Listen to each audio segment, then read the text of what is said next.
So let's focus on the acidification reaction since we already looked at acid chloride and ethanol. So let's pretend we're doing this reaction. So then you would get ethanol, which satisfies the 2 or fewer carbon alcohols, right? So you could buy the ethanol, and then somehow you have to make propanoic acid. But once you make it, you're going to mix those two together with an acid catalyst, heat it for a while, and then you're going to get this mixture, right? So now your problem is, since this you could buy, we need to make this propanoic acid because it doesn't fulfill the requirement of 2 or fewer carbons. All right, so once again, we could oxidize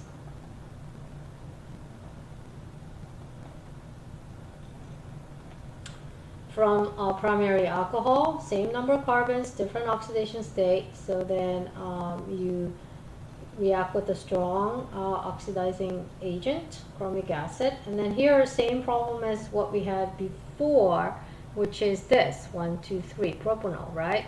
So I'm not going to repeat it, but you would try to make the carbon-carbon bond by doing a Grignard reaction with the formaldehyde and this Grignard reagent, and then make the Grignard reagent from the bromide. So the only difference is that the requirement is you have to make this from alcohol. So one of the reactions that you should remember is how to convert alcohol to bromide using PBr3 is just a functional group interconversion. That way you have the bromide to be able to do Grignard reaction. So this is all same, and this problem you could just start with a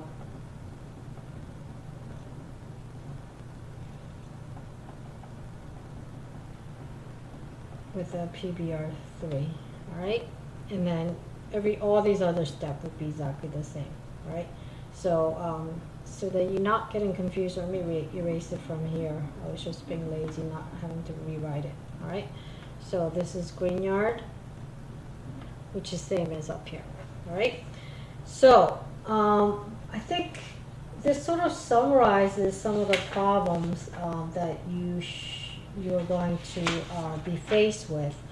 I'm going to ask you to do these problems: 21.19, 21.23, 27, 30. I would highly recommend you do the 21.32 first, because it's not a real synthesis problem, because they ask you to basically come up with reagents, how to do the transformation. So do that first, and then do 21.34. So all these problems, I want you to try it before you come to lecture. All right. One problem I'm going to try to do one with you with the remaining time is 21.55, in which they ask you to convert. So in here they give you the starting material, and then they ask you how that could be converted to this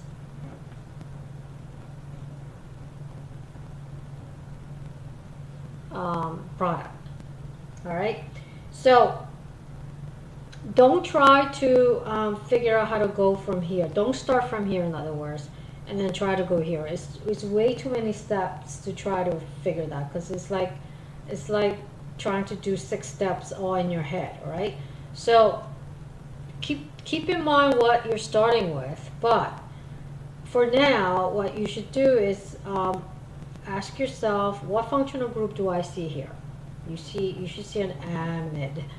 And then ask yourself, what would be the immediate step before the amide that brought the amide together?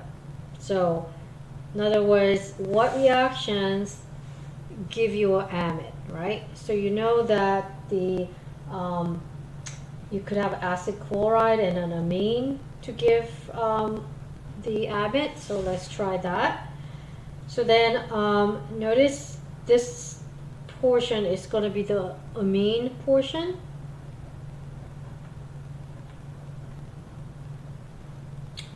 And this portion is going to be the acid derivative portion. So that's going to be the acid chloride, okay? Remember, we're going to have to use a lot of this to make this because it produces HCl. So you have excess of this amine, react with the acid chloride, and you have the amide. So you did one step synthesis, which is a lot better than doing none, okay? So do that one step at a time. And this cyclohexane group is in here, the starting material. Somehow this group has to be synthesized from here, all right?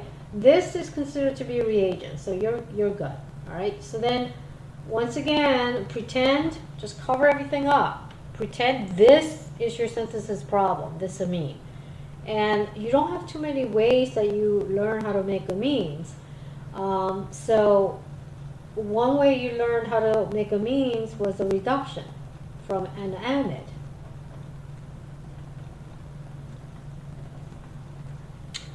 So if you do the reduction of an amide, you get the amine, right?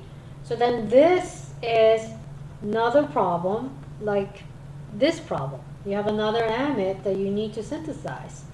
So then how do I make this amide, not this amide, right?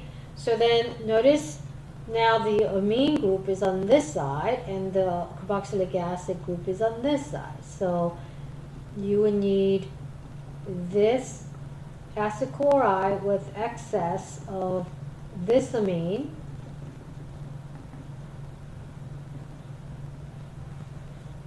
to make this amide.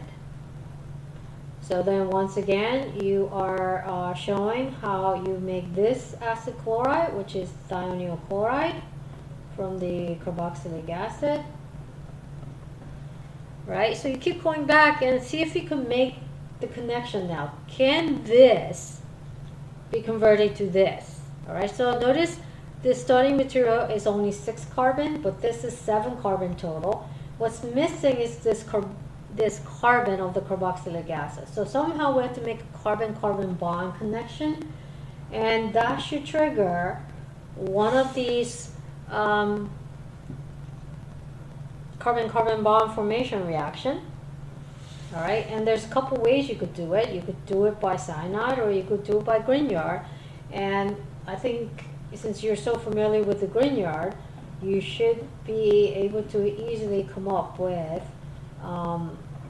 making the Grignard reagent with this, MgBr of this, and then this carboxylic acid would come from CO2, and then you quench it with acid, and that should give you the carboxylic acid. So going forward, this is how you would start. You would start with the starting material that was given to you, do the Grignard reagent, and treat it with carboxylic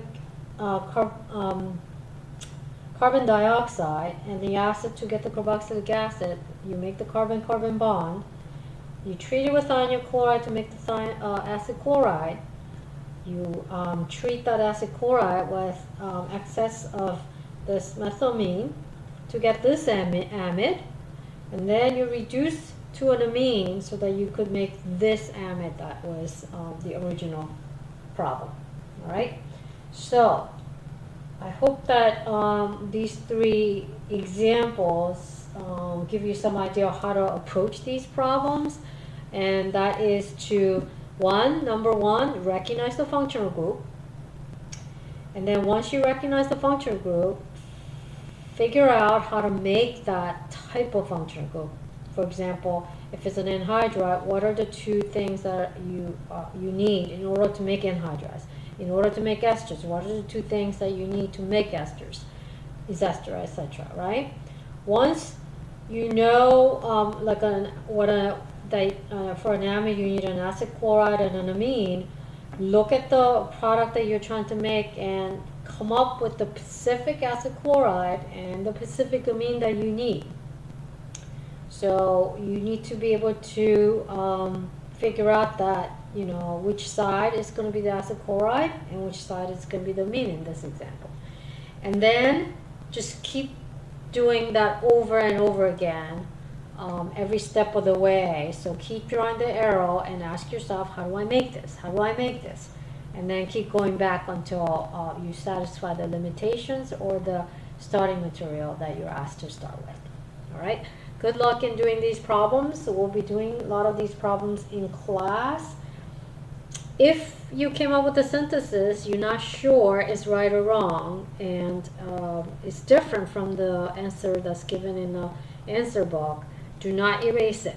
Just bring it into class, and then we'll put it on document camera and take a look at it together as a whole class. Okay? So stop the lecture now.